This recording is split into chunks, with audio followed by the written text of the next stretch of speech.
Hello, and welcome to Griefcraft. Today we'll explore a story from the Chinese philosopher Shengzi, a short parable about how blame can become another path to suffering. I'll read the story first, then share some reflections. Take a quiet moment to settle, and let's move through it together as one.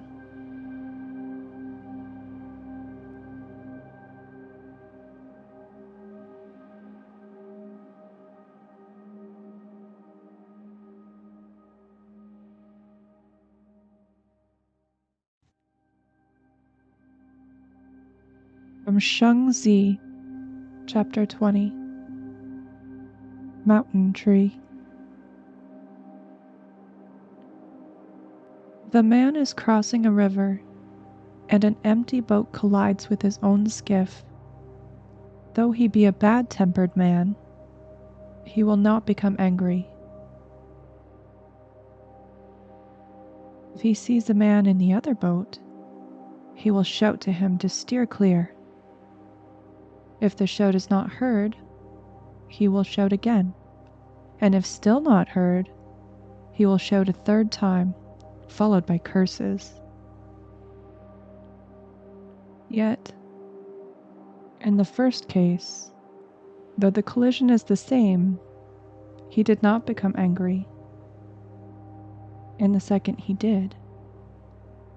It is simply because, in the first case, the boat was empty.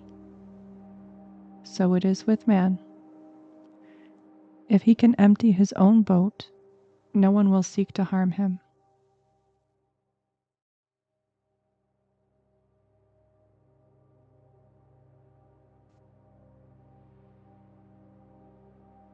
The story of the empty boat seems simple, almost too simple at first glance.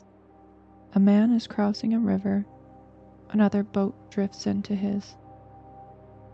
If it's empty, he stays calm. If someone is inside, he explodes. Nothing about the collision changes. Nothing about the impact itself is different. The only difference is the story the mind tells about it.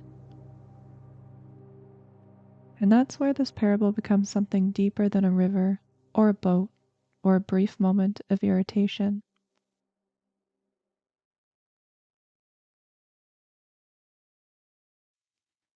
Shengzi is pointing us toward a truth that most of us only notice when we're already in the aftermath of an emotional storm.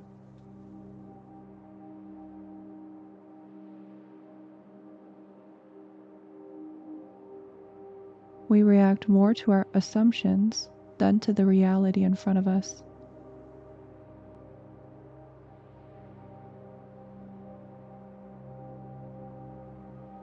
When we believe someone meant to bump us, or should have known better, or wasn't paying attention, something in us rises up. We defend, we brace, we prepare for harm, even when no harm was intended. But when we think the source is impersonal or neutral, suddenly the exact same event leaves our feelings empty.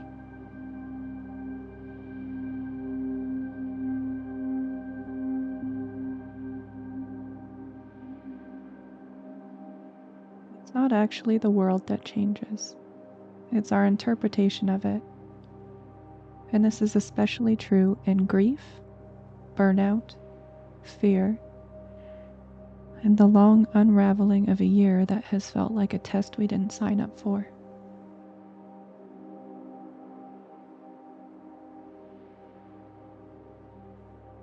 When your reserves are low, when you've been surviving for months at a time, you become sensitive to every impact.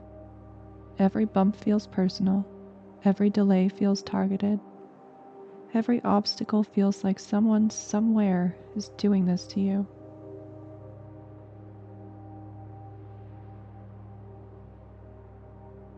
But the empty boat is a reminder that most of what hits us isn't about us at all.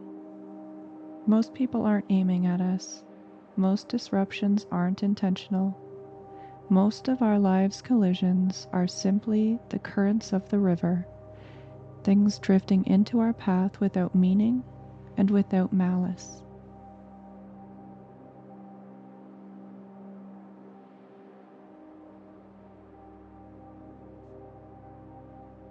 Zhuangzi isn't saying to act like no boat has hit you, or to become without emotion entirely. Being empty in this sense means removing the assumption that every bump is intentional or meaningful or a sign that disaster is coming.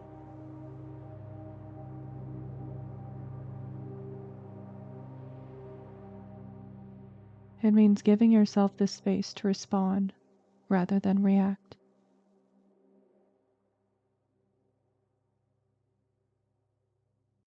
And sometimes, especially in seasons of grief, that's the only thing we can actually control.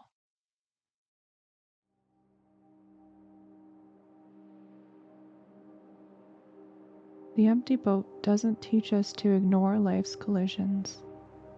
It teaches us that not every collision is an attack. It teaches us that peace isn't found in controlling the river.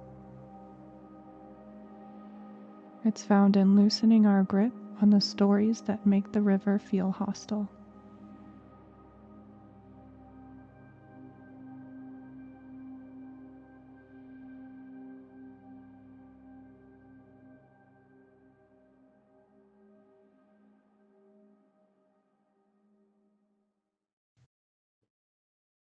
This has been Griefcraft.